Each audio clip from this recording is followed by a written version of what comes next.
Back during this winter, a couple of my friends, who I've been doing urbex for a while with, decided to go check out the infamous asylum on the edge of town. For the story's sake, I'll call my friends Steve, Joe, and Rich. We decided to go at night to avoid unwanted attention from the security that patrols the grounds.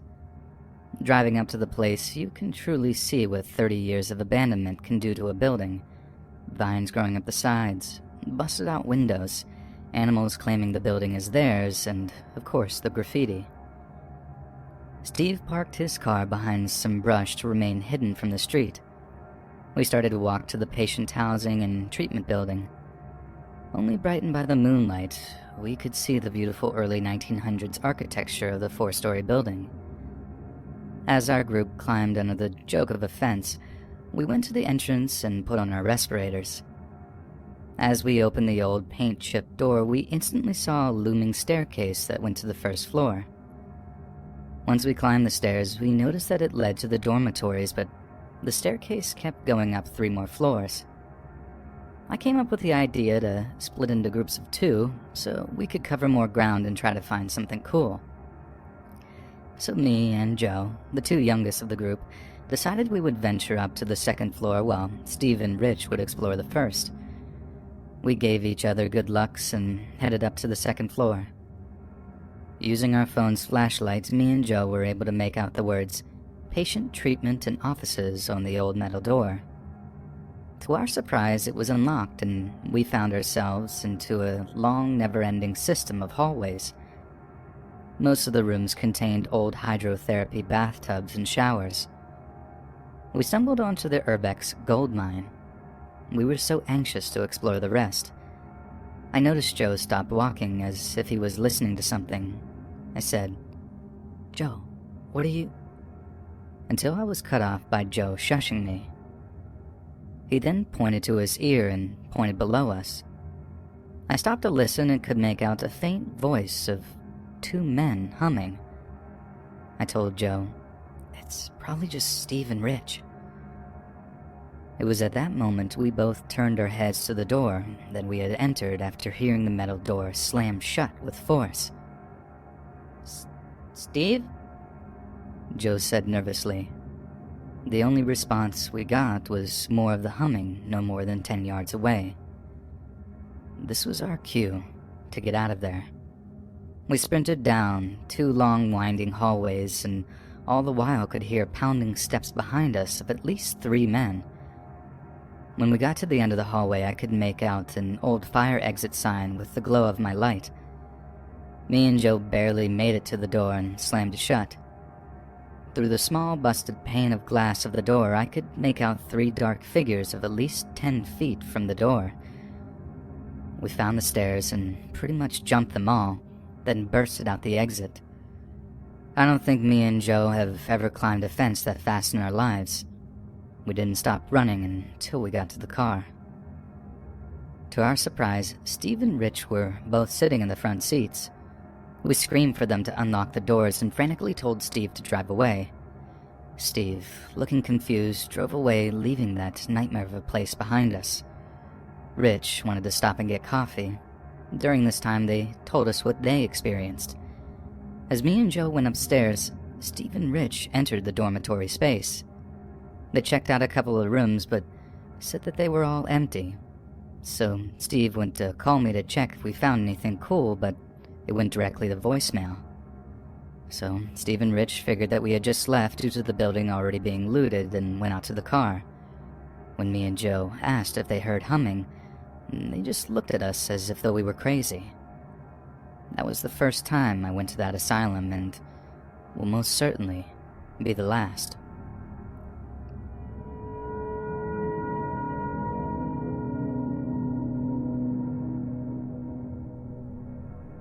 So this happened almost 7 years ago. Me and my friend, named Anna, we were 13 years old. I still vividly remember this incident, and I think this is a great lesson for young girls. As most of us young girls back in 2013, we were fans of One Direction. My friend Anna and I went to the cinema to watch the movie This Is Us about One Direction. We were having fun and singing along. So the movie was over at 10 p.m. My friend called her dad to come and pick us up, We knew we had to wait for about 20 minutes before he arrives because both of us live outside of the city. So we were walking around and talking about the movie when we heard some men asking us, "Hey girls, need a ride home?"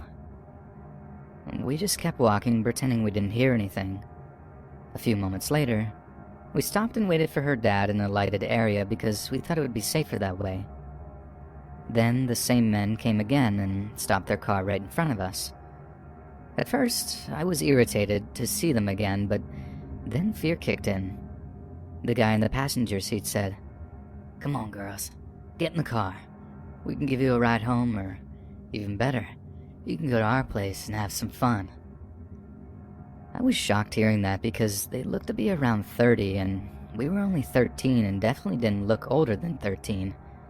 My friend replied, "No, my dad is coming soon. We really don't need a ride from you."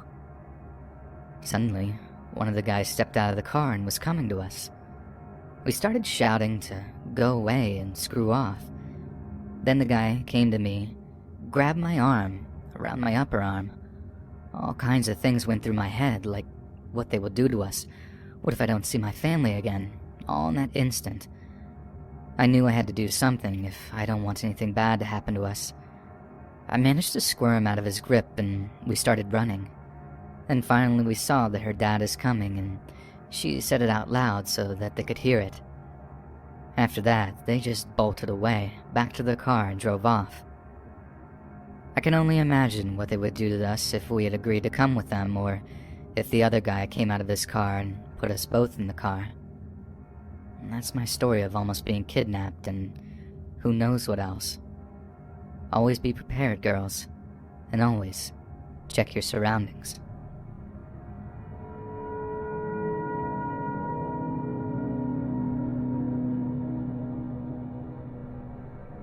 When I was going into my 4th year of university, I decided to move out of my student residence building and get an apartment with my friend.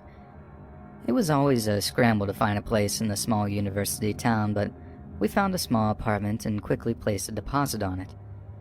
Brenda and I had been friends since our 1st year of university. During Frosh Week, she had immediately butted heads with her roommate and spent a lot of time hanging out in my room. I'm pretty shy, so honestly it was nice to have made a friend so quickly. There were some red flags. She hated my boyfriend, and was also pretty nasty to my friends who would come and visit from home. She also seemed to be fighting with her friends and family back home a lot. Again, I was just happy to have someone to go to meal hall with. So back to us moving in together. The first red flag was when, without consulting me first, she bought a ton of furniture for the house. A new table, chairs, couch, all new kitchen utensils, etc. She then sent me the bill and told me I owed half. My extended family had already offered me lots of hand-me-downs, so I had been planning on bringing those, but I didn't want to start our living arrangement off on a negative tone, so I just paid what she asked. Within a week of moving in together, her boyfriend moved in as well. Right away, I told her that if he was going to live there, he had to pay something in rent. She became very offended and asked why he should have to pay since he was only staying in her room. Things only got worse. They were both very messy people and would leave the kitchen and living room a total mess. They would sleep almost all day and her boyfriend would have a fit if I made too much noise. One time he came out of the room at 5 p.m. and demanded I stop cutting carrots so loudly. It was weird. Things really hit the fan when I reported Brenda's boyfriend's living arrangement to our landlord. I had told her that it could come to that if he didn't pay anything, but she continued her defense that he was only living in her room. Our landlord was livid. Apparently he had already suspected the boyfriend was living there and asked her about it, and she lied. Not only were they taking advantage of me, but also the landlord, as we didn't pay heat, lights, or water. The first scary thing that happened was when I came home one night and I found the hallway lights leading to my bedroom all wouldn't turn on. It was pitch black. It was late though, so I just walked through the darkness and went to my room. The next morning I opened my door and realized that there were knives leading down the hallway on the floor. Somehow I had missed them. I collected them and immediately went to my roommates, who claimed she didn't do it. Later that day, when I checked the lights, I figured out that all the bulbs had been unscrewed. I called my landlord and asked to end my lease. He refused. I would have to create a police report and have her evicted. I don't know why I didn't do that, but I just decided to stay out of the apartment as much as I could. The next incident was worse. In my first year of university, I had dated a very scary and abusive person. He would scream at me constantly, among other things. Our breakup was messy and ended with him threatening to seriously hurt me. Brenda knew this. One night after an evening class, I came home to find 3 people in our living room. Brenda, her boyfriend, and my ex. I raced into my room and called another friend to come over. Fortunately, my friend Morgan came right away. He was over 6 feet tall and played on the school basketball team. We hung out for most of the night. I felt much safer and even decided to go to the kitchen to get us some snacks. In the kitchen, I was cornered by my ex. Literally cornered. He right away started whispering the most awful things to me. I yelled for Morgan and my ex grabbed my wrist and held on to me until Morgan came around the corner. Morgan escorted my ex out of the apartment. I did go speak to the police, but they said that there wasn't a lot they could do unless he did something to really hurt me. The last incident was almost at the end of the school year. I had been at the library studying for exams. Our apartment was a short walk, maybe 5 minutes to the school, and there were a lot of students coming and going. I was about a minute's walk from our house when I received a text from an unknown number. It said that one of my friends, listed her by name, had been involved in some sort of altercation, and I needed to go to the police station to help her. There were a lot of details, and it seemed very real. Right away, I asked who it was. They said it was the girl's mother, and gave me her name, etc. I was in panic mode, worrying about my friend, so I turned and started walking to the station. The town wasn't very big, but the police station was a little ways away, probably another 5 to 7 minute walk from where I was. It was getting away from where most students live, so there wasn't a lot of people walking around. Again, I was in panic mode and didn't think anything about it. As I got closer, I became aware of a car following very closely behind me. This is when I noticed that there was literally no one around now. The car pulled up near me and the back window rolled down just enough for someone to begin throwing trash at me. I walked quicker and made a turn down a street that was too close for them to take. The car backed up and followed me. They now began speeding towards me and slamming on their brakes.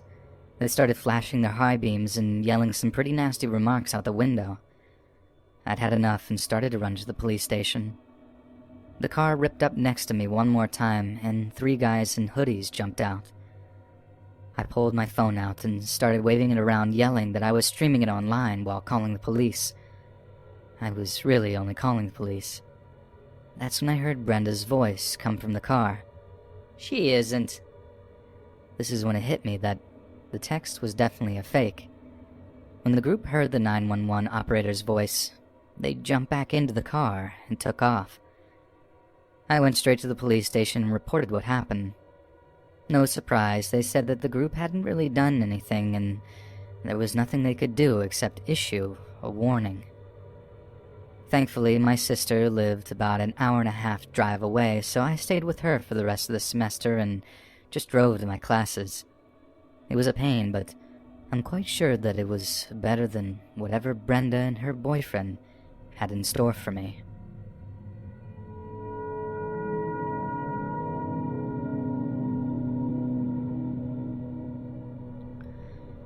Back in 2014, I was around 17 to 18 years old, and I had been dating this guy for a few years, now an ex for unrelated reasons. We were around each other a lot, to the point where we pretty much lived together, but suddenly one of his friends asked my boyfriend at the time if he wanted to move together into this house his family had provided for him. Both of us studied outside of our hometown, roughly 1.5 hours away, and this house happened to be a lot closer to both our schools, so my boyfriend was very keen on the idea. I was also offered to move into this house with him, but since I had just turned 18, still a full-time student and unemployed, I couldn't afford to move away from my family yet. I could say I partially moved in, as it saved me from a lot of traveling. 3 hours traveling a day turned into about 1, and I could spend more time being productive. The moving became official, and the following weeks was dedicated to moving my boyfriend at the time's stuff, buying furniture and items he needed, and anything you need to do when you move. The house was located in a nice, calm neighborhood, had a view over a big field filled with friendly cows. It had 3 floors where the 2 bottom floors both were fully decked with a living room, kitchen, and bathroom each, and the top floor had 3 bedrooms and a bathroom.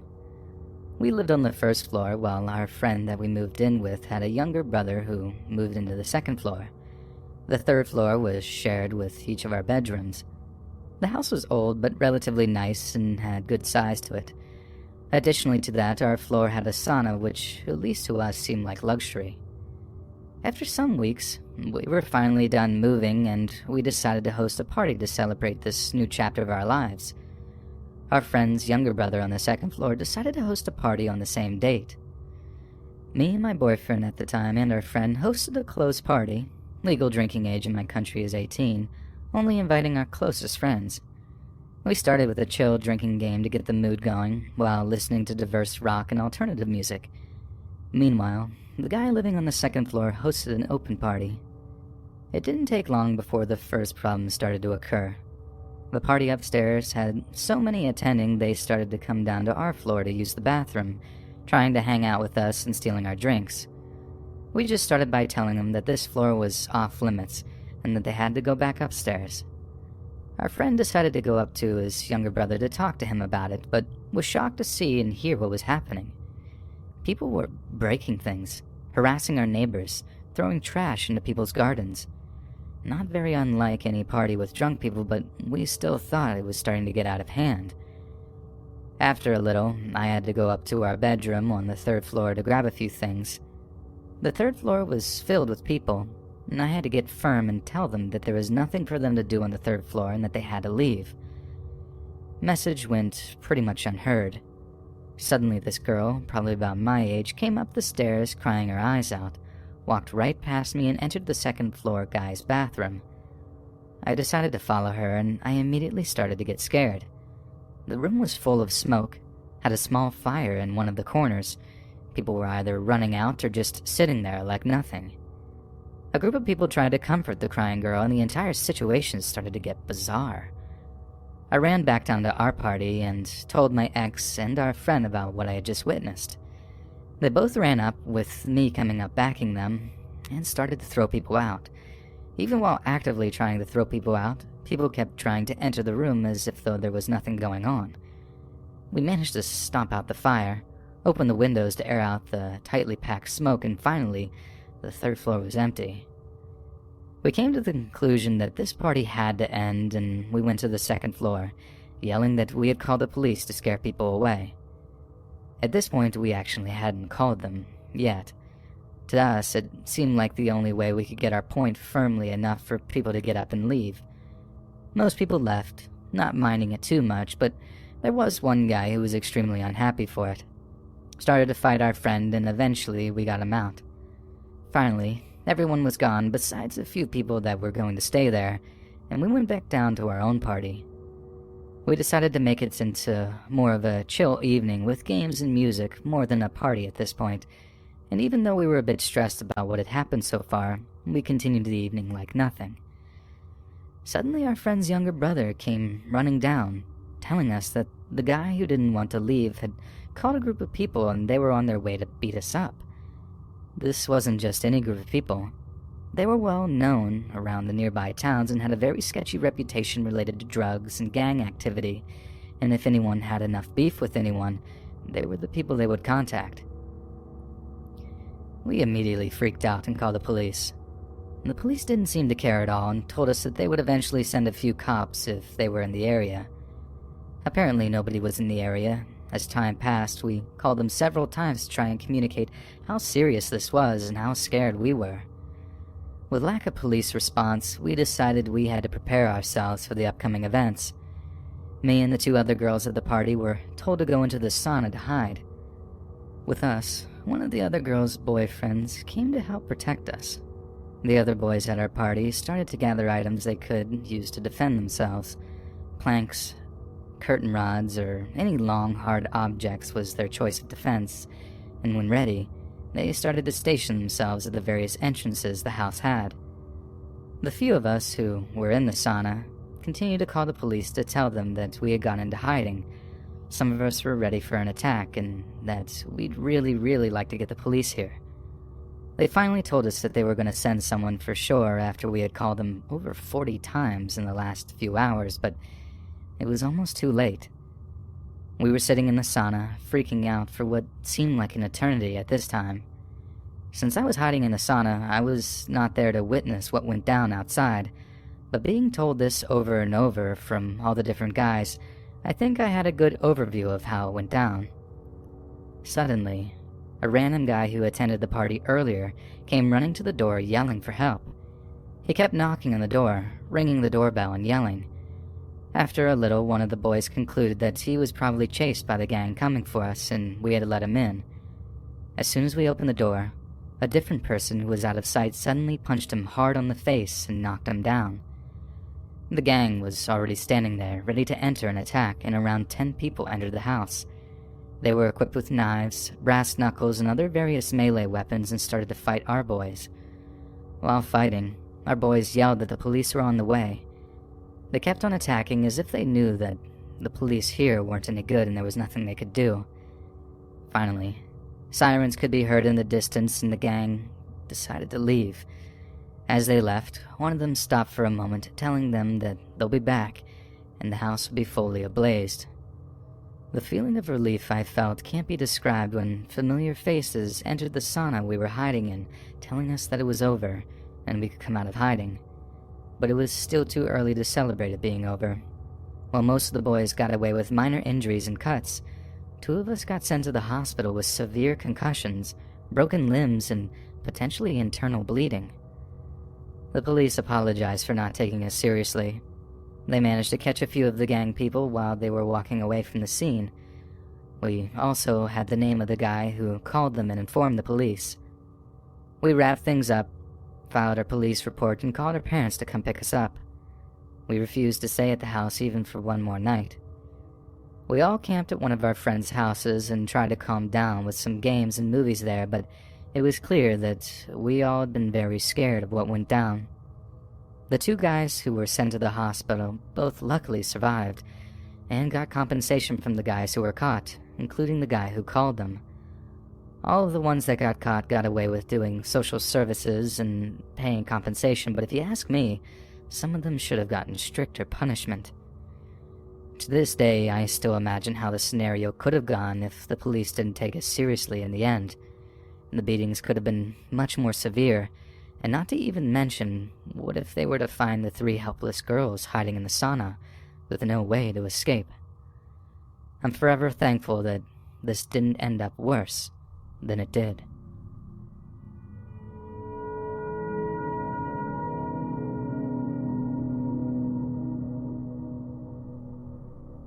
I'm a 22-year-old female in South End, England. This seems like a good place to share my experience. So for starters, my house is a relatively new build, circa 1960s. My dad bought it from the original owners in the 80s and has been here ever since.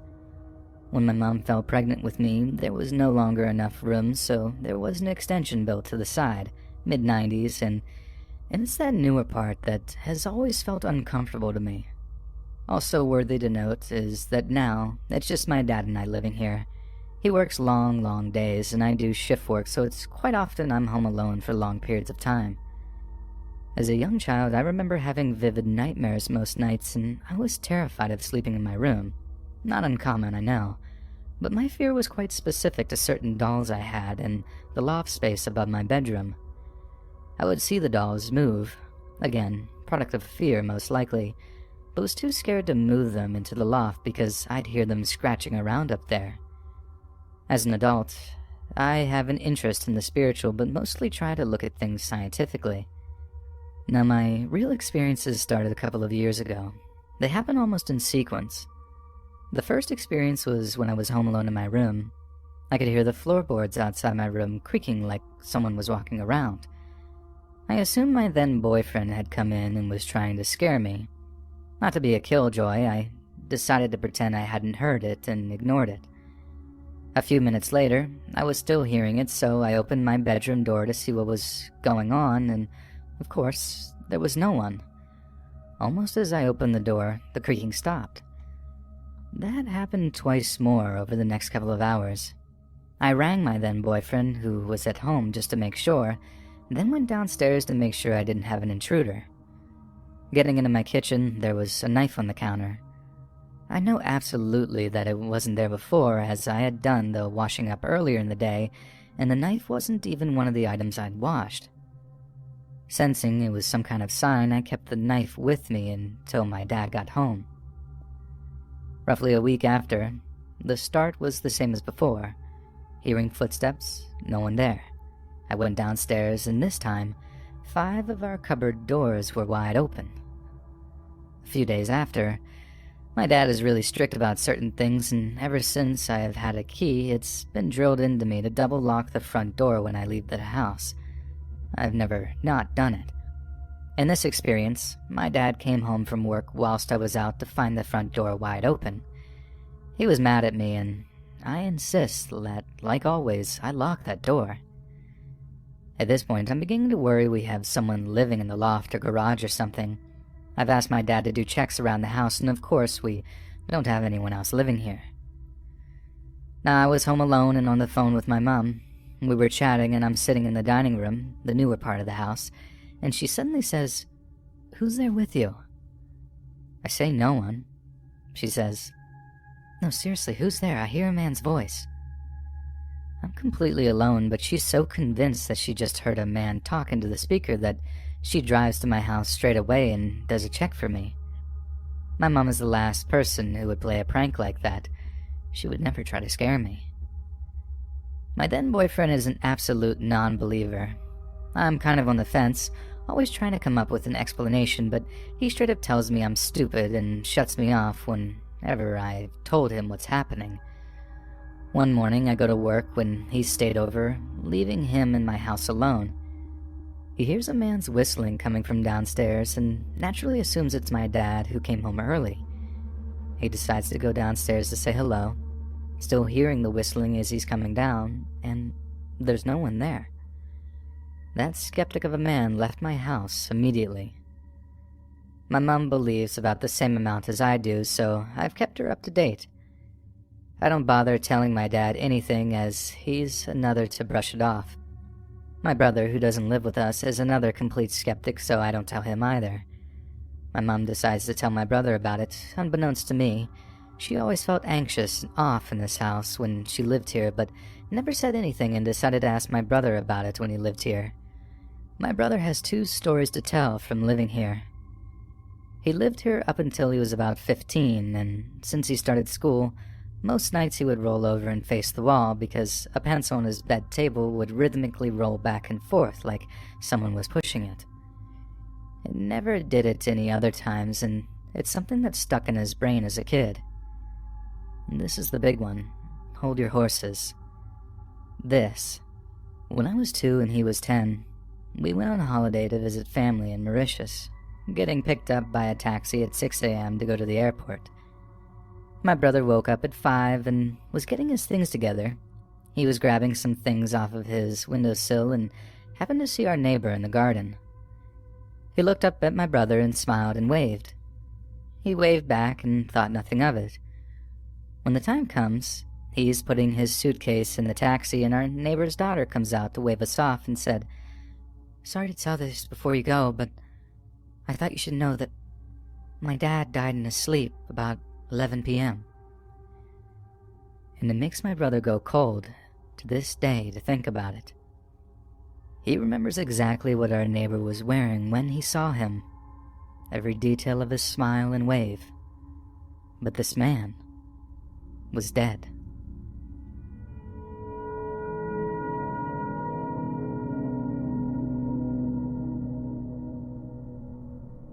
This happened to me about 6 years ago. My name is Amanda. I'm a 28-year-old Hispanic female, and I was born and raised in Southern California in a town called Paris. It's a small sort of ghetto area, but it was home. We lived in the nicest house on our street, but because of how bad the area got over the years since I was little, we had to have a wrought iron fence, bars on all the windows, and 2 German shepherds just in case. To be honest, my mom and I used to think my dad was way too paranoid.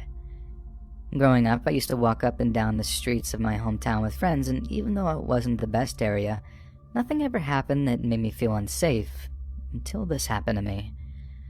My dad had had enough of living in the ghetto, and my parents had been wanting to move for years. Finally, my dad found a job in Arizona where my uncle lived, so he left to Arizona to temporarily live with my uncle to start his job and house search for us, while me, my mom, and sisters stayed behind to pack everything in boxes. I only had a couple of months to get everything in order, but when I found time, I wanted to hang out with some friends before I left California. The night this happened, I was planning to hang out with my ex-boyfriend. We'll call him Freddie. We were both kind of broke, so we just grabbed a couple of Arizona iced teas from the gas station and went to hang out at the small park in town. Keep in mind, it was about 8 or 9 at night, and it was very dark. But I had grown up going to the park and been there so many times, I didn't see a problem with it at the time. That was a dumb mistake. When we got there, I decided just in case to leave my wallet in my purse and tuck it under my seat. I thought I was smart. And we grabbed our drinks and started to walk around the big grassy area of the park to talk and show each other funny pictures from our phones. There were some people when we first got there, but not even 15 minutes passed and it seemed like everyone had just vanished. First red flag. We also passed by a suspicious-looking guy with his dog sitting at a bench like he was waiting for someone who also whistled when we passed by. Another red flag that I stupidly ignored. Freddie and I ended up sitting on a small hill behind the restroom, still continuing our conversation about God knows what, when all of a sudden I heard some footsteps approaching the left of us, and that's when everything happened so fast. I remember looking up and seeing 4 Latino guys with bald heads, and if I had to guess, they all couldn't have been older than 20. One ran up to Freddie and yelled, "Hey, where you from, S.A.?" Freddie's response was, "What?" But before the guy could ask again, Freddie just jumped up and ran, while just the one guy chased after him. And yes, he left me there, alone, with the 3 remaining guys just staring at me. I had never felt more fear in my entire life. So scared that my legs felt too heavy to move, and I knew that these guys could catch me. Then the one that looked like he was the youngest approached me with a long knife in his hand and pressed it against my stomach. Not hard enough to puncture, but enough to hurt. He also kept one hand on my shoulder, I guess to make sure I couldn't or wouldn't think about moving or trying anything. My phone was kind of small at the time, and it was so dark that luckily I was able to slip it into my sleeve while they weren't looking, so hopefully if I made it out alive, I could call 911. "Give me everything you got, girl. Empty your pockets," he said to me. I remember thinking he was trying to convince me and the guys behind him of how tough he wanted to be, but wasn't yet. I put both my hands up and said I didn't have anything, I swore. He looked back at the other guys and back at me, and that's when I started to cry and sweat and thought, "Please, God, I just want to see my mom again, please." And then he said, "Pull the stuff out of your pockets now." I pulled my car keys out and a dollar bill and for some reason got either brave or stupid and said, "See, like I said, I have nothing." Again, he looked back at his friends who were clearly getting impatient and nervous. And that's when it hit me. Oh my God, this is a gang initiation. God help me. Then he said, "I know you got a phone, so give it." Again, I put my hands up and told him, "I don't have it on me. You can check if you want." Stupid, I know, but I thought if I told him that he would just believe me.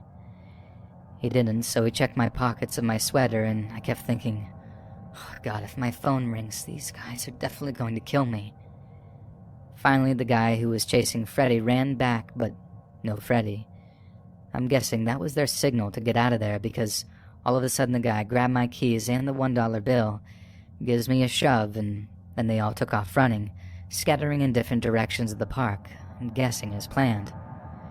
Still in shock, I was still alive and had not been stabbed to death, or worse. I stood there for a minute or two, looking around to make sure that they were gone. Not knowing what happened to Freddie and angry that he betrayed me and left me. Finally, I felt like I could move and start running, crying, breathing hard, feeling like I was going to pass out from all the shock. I found a lit area of picnic benches where I sat, and all of a sudden I heard Freddie call my name and run to me. I wanted to slap his face, but for some reason I was glad he was alive. Looking back now, I have no idea why I even cared. I pulled out my phone and called the police and called AAA because my keys had been stolen and my mom didn't know where the spare key was. The cops took my statement, and I distinctly remember how the cop looked at Freddie in disgust when he heard that he had left me. They never found the guys that did this, of course, but the keys were replaceable and the dollar bill was a small cost to pay for my life. I had nightmares for weeks after that night, and I always woke up with a pain in my stomach in the same spot where the guy pushed the knife to me. This was a traumatizing experience that made me a very paranoid person. I have since moved out of California and now live in another state with my husband of 4 years. I have developed a habit of checking and rechecking the locks on my doors and my car. I'm constantly looking behind me and have had panic attacks because I always think I'm being followed, even though the town I live in now is very safe. Freddie and I didn't talk for years, but he has since apologized to me and admitted to being scared, which to me is a lot for a guy to admit. He now has a family of his own, and we have remained friends on Facebook, but don't talk often. What I learned from this experience is to not ignore the red flags, and to never ever hang out in parks alone at night.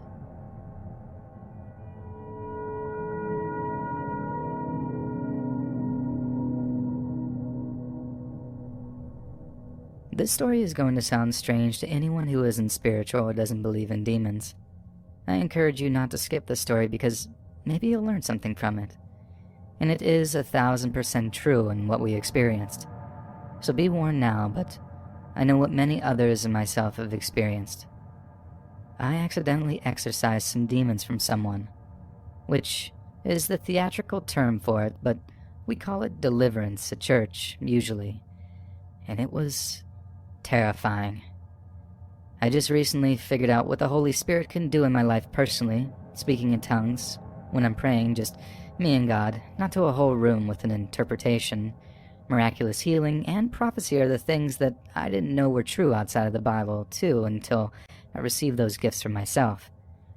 After I got baptized in the Holy Spirit, the demonic dreams that plagued me my whole life changed and then went away. I started casting the demons out in my dreams instead of cowering from them or crying or screaming or other things like that. Thank goodness, because it's not fun to be afraid to go to sleep and being afraid of being awake at the same time. That's sort of symbolic for what I'm about to share. I had a best friend that I was super close with that I met at church. Over time, I saw him starting to drift away from the faith and church culture a little bit, so I started praying for him from afar. Then it turned into blatant disregard for Jesus, and I became devastated. I've never interceded more for someone in my whole life. Long story short, way down the line we were at a church retreat one year, and the spiritual atmosphere was tingly. Like God's presence was just everywhere. It was crazy. Anyone who has felt this knows what I'm talking about. Expectation was in the air. 2 weeks before this retreat, my mentioned friend's sister came up and prophesied to me. Like I said, this probably sounds ridiculous to anyone who doesn't know what God can do to people. That my demonic dreams changing and leaving was a sign that deliverance was part of my calling and that I would be part of deliverances or exorcisms in my life. I was freaked out. No thanks, that's too scary. 2 weeks later, here I am at this retreat. I knew God was going to do something big, but I didn't know what it was. The last night, which is always the most spiritually intense, in a good way, I walked into the chapel with all the students worshiping and immediately began looking for my friend. I wanted to pray over him. I couldn't find him for the life of me and was afraid he left early since he doesn't participate in this stuff anyway. He was just going to these events to appease his parents. I go to the corner to worship and I open my eyes and 4 feet in front of me, there he is. Sitting in the only chair in the room, head rested on his hands, arms rested on his legs, blatantly trying to ignore the electrifying atmosphere. So the setting, the worship is concert level loud as this is happening. I suddenly begin sobbing uncontrollably and feel an intense love in my heart. I open my mouth to start praying from 4 feet away, but I just can't stop praying in tongues. All of a sudden, through my tears, I see him start beating his head with his fist. Due to the loud music and the focus people had on God, no one noticed this at this point. Then he begins screaming at the top of his lungs. Blood-curdling male screams as he keeps messing with his head. I didn't know what to do, so I just kept praying and crying. Suddenly he stands up and starts heading for the door, and I need to pray over him now, but I don't move. I was terrified. A student stops him and begins praying over him. Thank goodness, this bought some time. I watch him, and as this student is praying, his eyes are darting back and forth. He wants to get to the door, so the kid stops praying and doesn't even get a thanks from my friend. His mind is elsewhere, and I approach him. I ask, "Can I please pray for you?" Keep in mind, we were best friends, very buddy-buddy. He says, "Sure," in the most flat, unamused voice ever. I look into his eyes, although he refuses to make eye contact with me, and sees something else behind them. It was otherworldly, and I wish I could explain it further. I put my hand on his shoulder. Laying hands is biblical and whatnot. That's what our church automatically does, and he smacks it off of him. He says, "Don't touch me." And I remember something a pastor told me once about how once when he was casting out a demon from someone, whenever he touched the person would feel physical pain and burning wherever his hand touched. So I said, "Okay, I'll just pray then." He stops me again and says, "When you're praying, pray to me." What? No, I'm gonna pray to God. But I don't respond to that, I just pray. I am literally rambling and can barely even speak because my sobbing only got worse by this point. Then 4 of his close friends surround him too as we stand there, and they lay hands on him and begin praying. He kneels over and, bent in half, and begins screaming manically. We know what's happening, so we just keep praying. Luckily, the worship music was concert-level loud. After about 2 minutes of him bending over and screaming as we continue praying, he stands up, perfectly calm, and leaves the chapel. We all just watch as he goes. None of us know what to do or how to acknowledge the situation, so we just walk away and continue to worship. But obviously, I continued praying over what just happened. I had heard demons manifest before from a distance since our church is so spirit-filled and they literally cannot stand the presence of God, but I had never had it happen due to my prayers before. I sadly don't believe that whatever demons he had came out of him that day, but they were fighting and reacting without a doubt. These days my friend and I hardly ever speak, but we recently caught up and he's attending a different church than his family, and he's probably better than he's been in years, unless he's lying to me. It was a very scary situation, but also gave me more confidence for if that ever happened in the future. After all, his sister did prophesy that that would be part of my calling.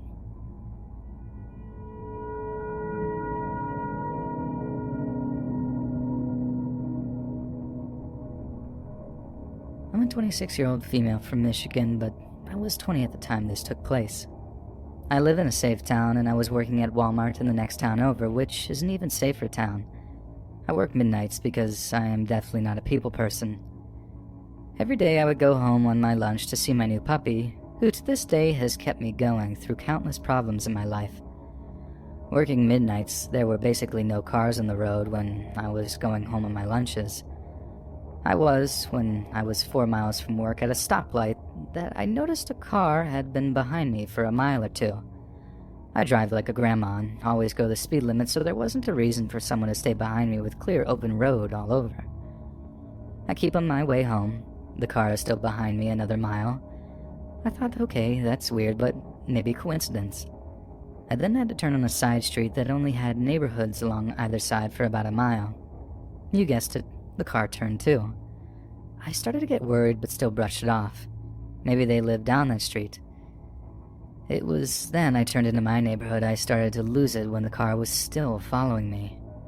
I turned down my street but didn't pull into my driveway because I didn't want to lead this creeper to my house, so I kept driving and took another way back out of my neighborhood. The car's still following me. Just to be positive, before I called 911, I drove through my neighborhood the same way as before, and he followed again. I got back on the main road from the side street and called 911, crying because I was terrified, and explained the situation to them. I headed back towards my work. She asked where I was, and I told her the crossroads, and lucky me, there was a patrol unit a mile up.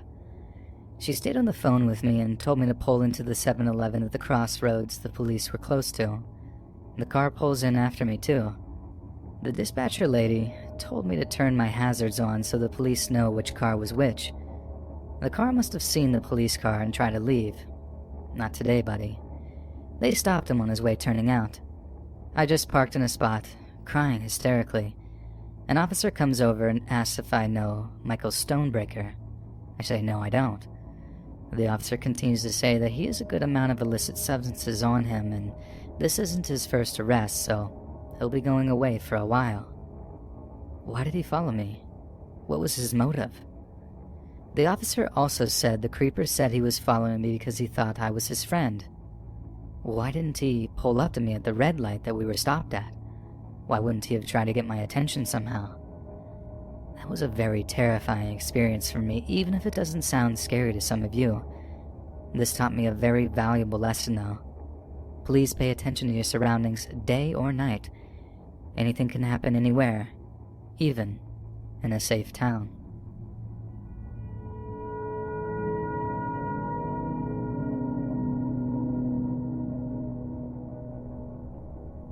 Grey and Bruce counties in Ontario, Canada often get rolled into one region referred to as Grey Bruce due to the relative similarity between the terrain and general lack of urbanization anywhere besides the city of Owen Sound, which is roughly in the middle of the region.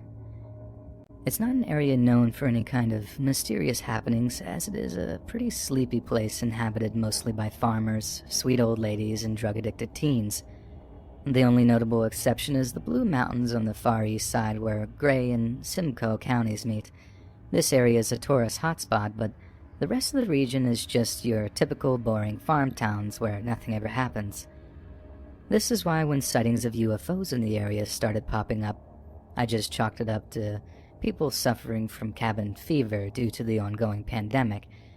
But as time has progressed, I'm starting to become more and more convinced that something is up there in our skies. The first time I heard any of this was at dinner a few weeks ago. My dad mentioned he had seen some kind of elongated light in the sky the previous night. None of us really thought anything of it, figuring it had just been a meteor since, due to the pretty much non-existent light pollution in the area, meteors are very easy to spot. That was the end of it for a few days, and I just forgot about it until 4 or 5 days later. I'm part of this Facebook group called Weird Stuff You See in Grey and Bruce, which is pretty much exactly what it sounds like. People mostly just post pictures of funny bumper stickers they've seen on cars or strange things they've found on the side of the road. Nothing too crazy. However, I started noticing a lot of people who were asking if anyone has seen any strange lights in the sky that pretty much exactly matched the description my dad had given of what he saw. Everyone else had also come to the same conclusion that it was just a meteor shower, but the people who had seen them insisted that the lights didn't move and just seemed to hover there, so they couldn't have been meteors. It wasn't until a few days ago when I actually saw the lights myself. I was up late, as I have been ever since this pandemic started, browsing Reddit and watching some YouTube videos when I finally decided it was time to try and get some sleep. I went to the bathroom to brush my teeth, and I was about to turn on the lights when I saw them out the window. 2 very distinct, elongated lights hovering pretty far apart in the night sky. I walked up to the window and cut my hands around my eyes and pressed against the glass to get a better look. Of course, I don't know what I was hoping to see. All I got was a clearer view of the lights and some of the surrounding stars, but no real clue as to what it was. Now, anyone who is familiar with this area knows that there is a military base just outside of Mayford. However, I don't think this is the military. The Mayford base isn't some kind of top secret Area 51 type place. It's pretty low security. In fact, its gym facilities are open to the public to use, and you can just drive onto the base to go there without even having to pass through any kind of checkpoint. It's primarily a training ground for land vehicles such as tanks and large military trucks, but no aircraft. They do occasionally hold off-site training exercises that do involve some aircraft from Borden, but they are always very open to the public about what they're up to as to not raise any alarm. As you can imagine, it would be kind of concerning to see a bunch of military trucks roll through your town unannounced, so they usually give a few weeks' notice before they start any operations. Because of this, I find it very unlikely that these lights are military helicopters because, if they were, they would likely be all over the local radio stations explaining exactly what they're up to. The other reason I don't think it's military is that these lights don't appear to make any noise. When I saw the lights from the bathroom window, I opened the window a crack to listen, and all I heard was silence. If these were helicopters, there should have been the usual thumping of far-off helicopter blades cutting through the air, but there was nothing. Furthermore, I don't know what kind of helicopter would have a light like that. As the days have gone on, more and more people have been reporting sightings of these mysterious lights in the sky on the Facebook group. No one really seems to be taking it that seriously and making jokes about aliens being the next catastrophe of 2020 after the virus. I'm not convinced whether these lights are aliens, however, it doesn't seem to have any kind of logical explanation either.